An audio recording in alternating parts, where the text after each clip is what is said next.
Mister Roy की dead body उनके library में मिलती है। इन्वेस्टिगेशन में पता चलता है कि जहर खाने से उनकी डेथ हुई है, लेकिन मिस्टर रॉय के बाजू में जो जहर की बोतल रखी हुई है वो तो सील पैक है, मतलब बोतल खुली ही नहीं है। तो मिस्टर रॉय ने ये जहर तो नहीं खाया है। फिर उनके बॉडी में जहर गया कैसे? सुबह से कोई उनके घर नहीं आया है। बाजू में एक नोट भी मिलता है, मैं ये केस नहीं जीत पाया इसलिए खुद को मार रहा हूँ। पर सवाल ये था कि उनकी डेथ हुई कैसे और जहर उनके बॉडी में गया कैसे। डिटेक्टिव मेहुल क्राइम सीन पे पहुंच जाता है इस केस की छानबीन करने। तो मिस्टर रॉय बहुत बड़े एडवोकेट थे, मतलब इनके उतने ही दुश्मन भी होंगे। चौंकाने वाली बात यह है कि उनके पास कोई ग्लास भी नहीं है, जहर की बोतल भी सील्ड है। तो जहर अंदर गया कैसे? तभी मेहुल को एक क्लू मिलता है। क्या आप इस सीन को देख के बता सकते हैं मेहुल को क्या क्लू मिला होगा? सोचिए और जल्दी से आपका आंसर कमेंट कर दीजिए। चाहिए तो वीडियो को पॉज कर दीजिए।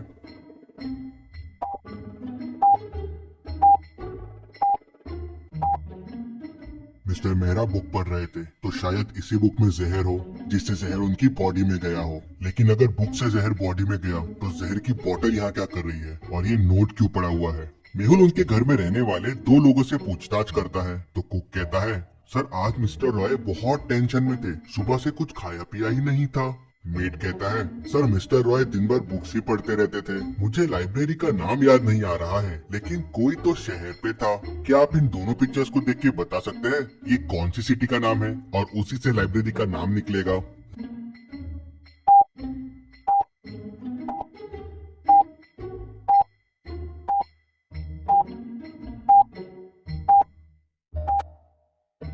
रैट प्लस लैम्प मतलब रतलाम। रतलाम लाइब्रेरी।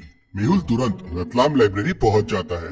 मेहुल लाइब्रेरियन से उस बुक के बारे में पूछता है तो लाइब्रेरियन बताता है कि बुक पहले मिस्टर वर्मा लेके गए थे, उन्होंने सुबह लाके वापस रख दिया और फिर शाम को मिस्टर रॉय लेके गए। मिस्टर वर्मा ये कौन है? तो लाइब्रेरियन बताता है कि सर वो भी बहुत बड़े एडवोकेट है। मिस्टर रॉय और मिस्टर वर्मा के बीच में केस भी चल रहा है, काफी सीरियस केस चल रहा है वो। मेहुल तुरंत मिस्टर वर्मा के घर पहुंच जाता है। क्यों मारा तुमने मिस्टर रॉय को? मारा? क्या मिस्टर रॉय की डेथ हो गई? कब? कैसे? तुमने ही खून किया है उसका, बताओ क्यों किया? क्या आप मिस्टर वर्मा के घर को देख के बता सकते हैं मेहुल को ऐसा क्यों लगा? सोचिए और मुझे आपका आंसर कमेंट करके बताइए।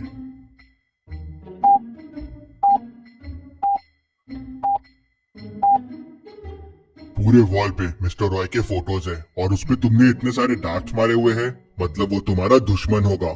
हाँ सर, वो मेरा दुश्मन था। मैं इतना बड़ा वकील हूँ, लेकिन आज तक मैं उससे केस नहीं जीता। मैं उससे 10 केस हार चुका था। वो बेईमानी करके लोगों को पैसे खिला के केस जीत जाता था। कई मासूमों को उसके वजह से सजा हुई है सर, लेकिन ये केस मैं उसे जीतने वाला था। पहली बार मैं उसे हराने वाला था। मैं क्यों मारूंगा उसे?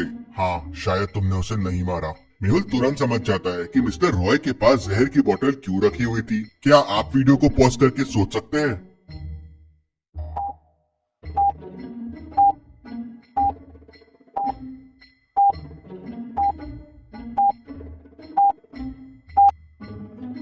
मिस्टर रॉय खुद ही मरने वाले थे। पहली बार वो केस हार रहे थे, लेकिन उसके पहले ही किसी ने बुक में पॉइजन लगा के उन्हें मार दिया। मेहुल वापस लाइब्रेरी जाता है।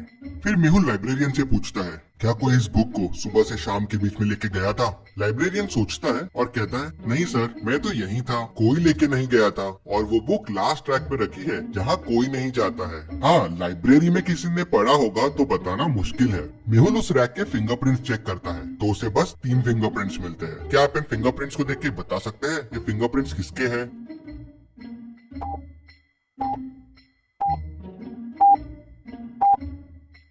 पहला वाला तो मिस्टर रॉय का है, तीसरा वाला मिस्टर वर्मा का है, लेकिन ये एक्स्ट्रा फिंगरप्रिंट किसका है? शायद यही मर्डरर हो। मेहुल सोच में पड़ जाता है। धूल की वजह से फिंगरप्रिंट्स थोड़े बिगड़ गए थे, तो किसके है मैच करना बहुत डिफिकल्ट था। सुबह से लेकर शाम के बीच में लाइब्रेरी में 3 लोग थे। मेहुल तीनों से पूछताछ करता है, क्या तुम लाइब्रेरी के उस कॉर्नर में गए थे? नहीं सर, मेरे तो एग्जाम चल रहे हैं, मैं तो टेबल से हिला भी नहीं, पूरे दिन बस पढ़ाई कर रहा था। सर मैं उस साइड गया था, लेकिन उन बुक्स के पास नहीं गया।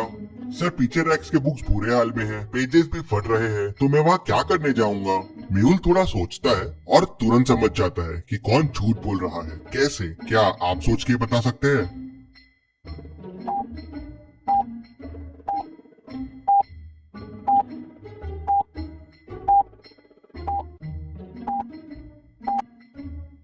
जब तीसरा आदमी वहाँ गया ही नहीं तो उसे कैसे पता है कि बुक्स वहाँ फटे हुए हैं।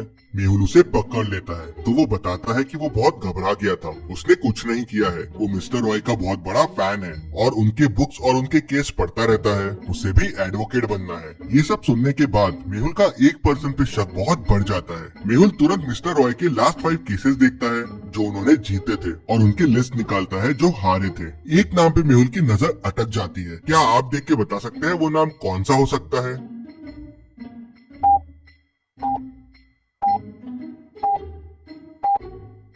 वो नाम है रोहन शर्मा। ये नाम तो पहचाना सा लग रहा है। लाइब्रेरियन का नाम रतन शर्मा है और इसका रोहन शर्मा। कहीं ये दोनों रिलेटेड तो नहीं? क्योंकि बुक लाइब्रेरी में कब आई और कब गई ये बस लाइब्रेरियन को पता था। मेहुल तुरंत लाइब्रेरियन के घर पहुंच जाता है तो देखता है कि उसके भाई की डेथ हो गई है। रोहन शर्मा की फोटो लटकी रहती है और उस पे हार होता है। पता चलता है कि उसने सुसाइड कर लिया था क्योंकि वो केस हार गया था। मेहुल को समझते देर नहीं लगती कि ये बदला लेने के लिए ही शायद उसने मिस्टर रॉय का खून किया होगा। मेहुल रूम की चीजों को देखता है तो उसे एक और मर्डर का शक होता है। क्या आप रूम को देख के बता सकते हैं कि वो क्या चीज है?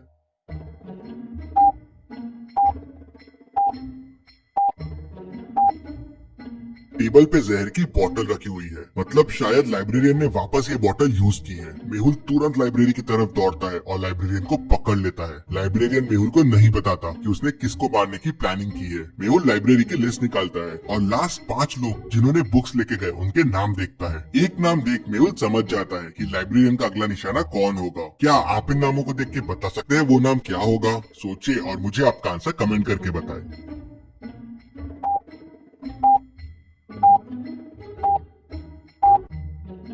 और वो है mister Verma. Mister Roy case जीत गए थे और मिस्टर वर्मा केस हार गए थे, तो लाइब्रेरियन उसे भी मारना चाहता था क्योंकि उसके वजह से उसका भाई मर गया था। मेहुल तुरंत मिस्टर वर्मा के घर पहुंच जाता है और उन्हें बुक पढ़ने से रोक लेता है। मिस्टर वर्मा बच जाते हैं। मेहुल केस सॉल्व कर लेता है। Detective Mehul rocks. इसी बात पे जल्दी से वीडियो को लाइक कर दीजिए। चलिए अगली पहेली देखते हैं। लोकेश का उसके रूम में मर्डर हो जाता है। मर्डर करीब 4 बजे हुआ है।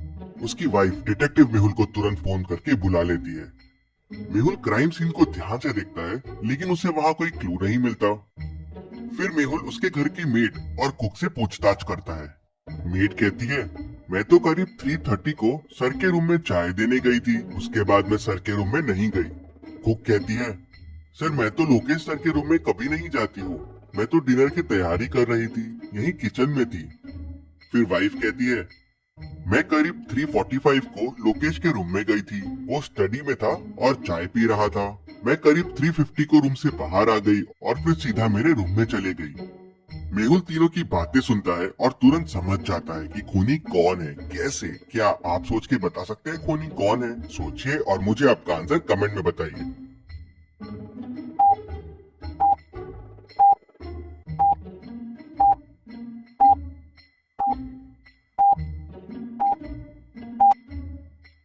चलिए इसका आंसर देखते हैं। वाइफ जब रूम से बाहर आई थी तो करीब 3:50 हुए थे और चाय का कप रूम में ही था। लेकिन जब मर्डर हुआ तो चाय का कप रूम में नहीं था। कप रूम से सिर्फ मेड उठा सकती है और वो कप डाइनिंग पे रखा हुआ है, ठीक मेड के पीछे। मतलब मेड जब कप लेने वापस गई होगी करीब 4 बजे, तब उसने लोकेश का खून किया होगा। मेहुल उसे पकड़ लेता है। चलिए अगली पहेली देखते हैं। मेहुल एक गुफा में फंस जाता है। गुफा से बाहर निकलने के लिए मेहुल को 4 दरवाजे दिखते हैं। पहले दरवाजे के पीछे आग है। अगर मेहुल ने यहाँ से जाने की कोशिश की तो वो जल जाएगा। दूसरे दरवाजे के पीछे पानी है जिसमें खूंखार और बड़े क्रोकोडाइल्स है। मेहुल ने अगर यहाँ से जाने की कोशिश की तो क्रोकोडाइल्स उसे कच्चा चबा जाएंगे। तीसरे दरवाजे के पीछे जहरीले स्नेक्स है जिनके जहर से कोई नहीं बच सकता। चौथे दरवाजे के पीछे एक ब्रिज है लेकिन वो टूट रहा है। वो अब 1 ग्राम से ज्यादा भी वेट नहीं सह पाएगा। तो अब आप सोचिए और मुझे बताइए मेहुल को कौन सा दरवाजा चुनना चाहिए। सोचिए और मुझे आपका आंसर कमेंट करके बताइए।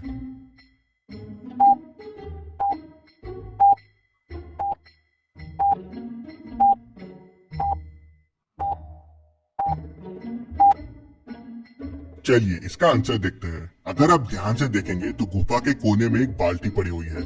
मेहुल दूसरा दरवाजा खोलेगा और बाल्टी लेके अंदर जाएगा। वो बाल्टी में पानी भर के लेके आएगा और पहले दरवाजे की आग बुझाना शुरू कर देगा। धीरे धीरे थोड़ी देर में आग बुझ जाएगी तो मेहुल पहले दरवाजे से निकल पाएगा। तो लॉजिकल आर्मी ऐसे और मेहुल वीडियोस के लिए चैनल को सब्सक्राइब करके बेल आइकन प्रेस कर दीजिए। Thank you.